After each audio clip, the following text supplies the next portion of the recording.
안녕하세요. 중국을 초강국으로 키워준 사람이 오바마였다고 그러는데요. 그 구체적인 자료를 보니까요. GDP가 2008년도부터 쭉 보세요. 2016년까지. 일본은 GDP가 떨어지는데 중국은 계속해서 더블로 올라갔습니다. 2배가 넘죠. 미국은 뭐 그런 대로 올라가긴 했는데 중국이 따라잡는 속도에 비해서는 뭐 굉장히 볼 수 있잖아요. 이 오바마 이후에 즉 세계화 추진 세력입니다. 오바마라는 것은. 그리고 이 세계 통제화는 부시 이후에 계속된 것이기 때문에 오바마도 그 영향 하에 있다고 볼 수 있습니다.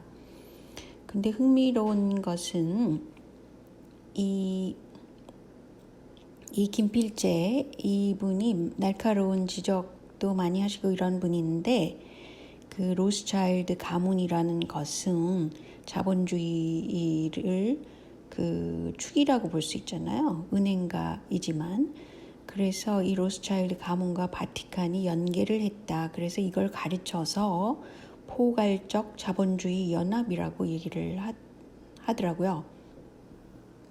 그런데 무슨 그런 위원회까지 있었나 봐요. 흥미롭죠.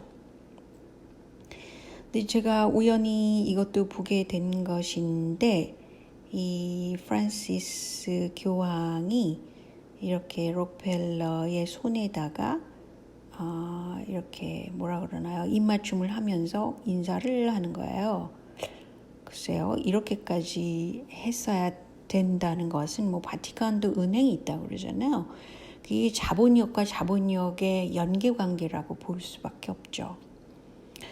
그런데 현재 시점에서 보면은 트럼프를 옥죄이고 있는 세력을 보세요. 세계 시장을 그 인터넷으로 사로잡고 정보를 통제할 수 있는 그런 세력들이잖아요.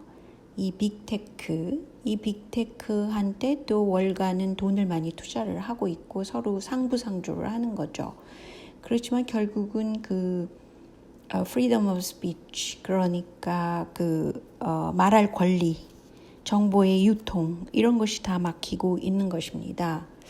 그래서 시점이 이렇게 됐는데 이걸 가르쳐서 과연 무엇이라고 해야 될까? 즉 민주선거가 없었다는 게 확연한데 때문에 민주주의도 없고 인간의 자유라는 것은 말할 권리, 서로 소통할 권리를 지금 끊어버린 거 아니에요. 세계 통제화 세력이 빅테크를 통해서. 그렇기 때문에 민주도 자유도 지금 거의 사라지고 있는 것입니다. 오로지 자본 운영의 차이점이 좀 있겠지만 지금 그런 상태예요. 그런데 그 조지아주의 무슨 그 스톤 지금 갑자기 큰 돌에 새겨져 있듯이 지금 이스라엘이 가운데 있고 양쪽에 그 자유주의 진영, 사회주의 진영이 있더라도 이런 진영 논리가 이제 거의 사라지게 되는 것입니다. 제가 볼 때는 그러네요. 그래서 오로지 그 자본 운영을 하는 그런 것을 양대의 갈래로 지금 나눠져 있다. 사회주의 진영, 자본주의 진영 이렇게. 근데 사회주의 진영도 다 자본주의를 하고 있잖아요. 그리고 탑 레벨에 가 있는 사람들이 부패를 그대로 하고 있고 그렇기 때문에 이것은 뭐 진영의 차이도 사실은 별로 큰 문제가 아니다라고 볼 수 있습니다.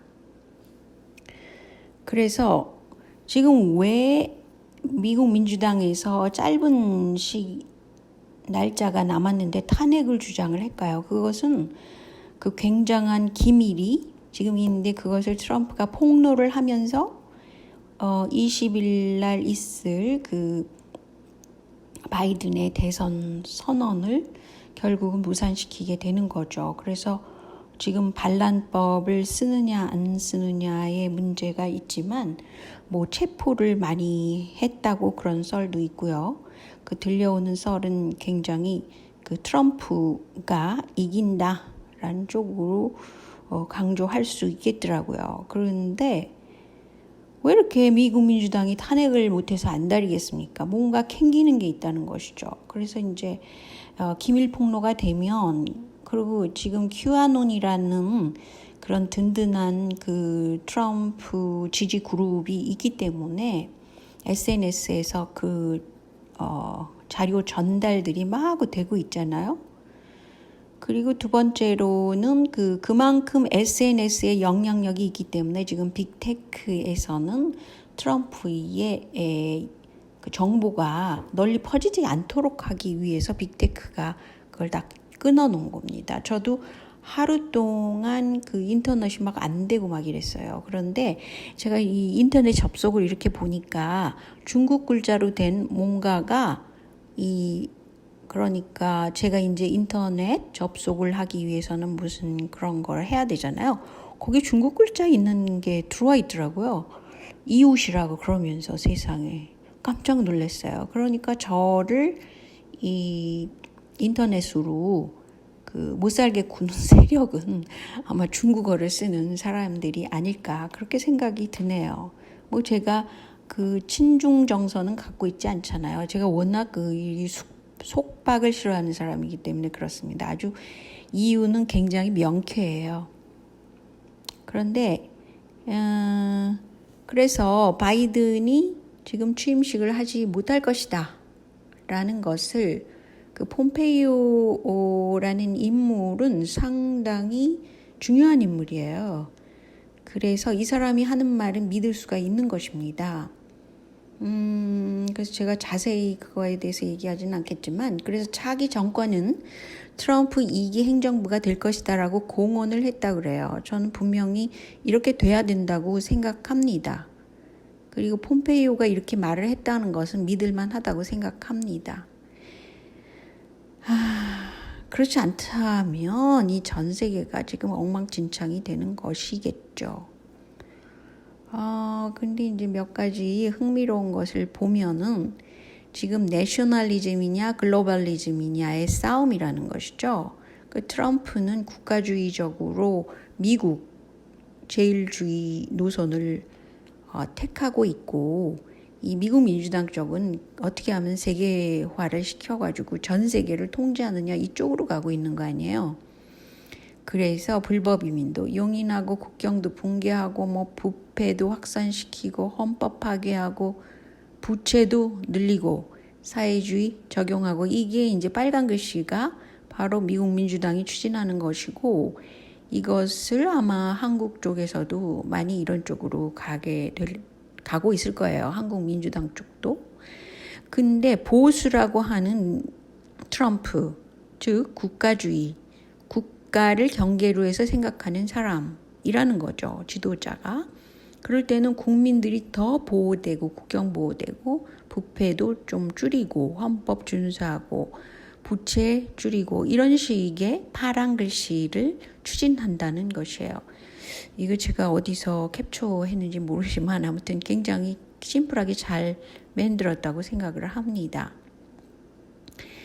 그런데 한 국가에서 자기 생각을 추진할 수 있는 힘이 강하다. 그렇게 되면 같은 사회주의라도 굉장히 자국 우선으로 할 수가 있어요. 지금 오늘 뉴스에서 이거 나온 건데요. 중국하고 베트남이 서로 갈등하고 있다고 그래요. 그 이유는 메콩강 관리 때문에 그러고 남중국해 영유권 때문에 그렇다고 그러는데, 심지어는 왕이 부장이 지금 뭐 주변국을 돌면서 한 10개국을 돌아다녔는데 베트남은 들리지 않은 거예요. 그러니까 심지어는 공산주의 나라 사이의 동맹관계에서도 베트남은 자국 중심을 하기 때문에 중국이 쉽게 건드릴 수가 없다는 것이죠. 그래서 베트남은 화웨이의 기술을 공개적으로 거부를 했다고 그래요. 대단하지 않습니까?